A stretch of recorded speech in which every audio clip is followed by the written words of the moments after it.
Good morning, everyone. Welcome back to the series of All About English.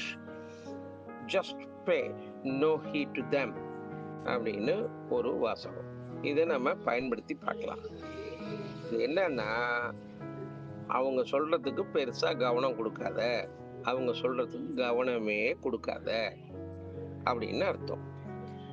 அப்படின்னா என்ன சொல்லலாம் அப்படின்னா, டிஸ்ரிகார்ட், அத சும்மா புறந்தள்ளு, அவமதி.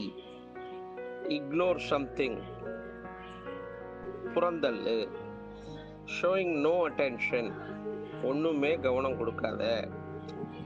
Concern for it, no concern for it, அதை குறித்து எதுவும் பெருசா மனசுல எடுத்துக்காத. இப்படிலாம் இதுக்கு அர்த்தம் சொல்லலாம். உதாரணமா சொல்லணும்னா, pay no heed to his warning, அவனுடைய எச்சரிக்கைக்கு எல்லாம் பெருசா மதிப்பு கொடுத்துக்கிட்டு இருக்காத. இப்படி இந்த வார்னிங்ஸ் அப்படிங்கிறதுக்கு பதிலா இந்த ஹிஸ் வார்னிங்ஸ் அப்படிங்கிற இடத்தை எடுத்துட்டு அந்த இடத்துல என்னெல்லாம் சேர்க்கலாமோ நீங்க சேர்த்து பார்க்கலாம். Pay no heed to them சொல்லலாம். Pay no heed to her words சொல்லலாம். Pay no heed to market response சொல்லலாம்.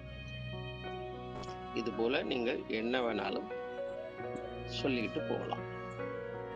ஸோ பே நோ ஹீட் அப்படின்னா அதை நாம அலட்சியப்படுத்து, கவனம் கொடுக்காத, அதை மனசுல எடுத்துக்காத, இவ்வளவு தூரம் அதுக்கு அர்த்தம்.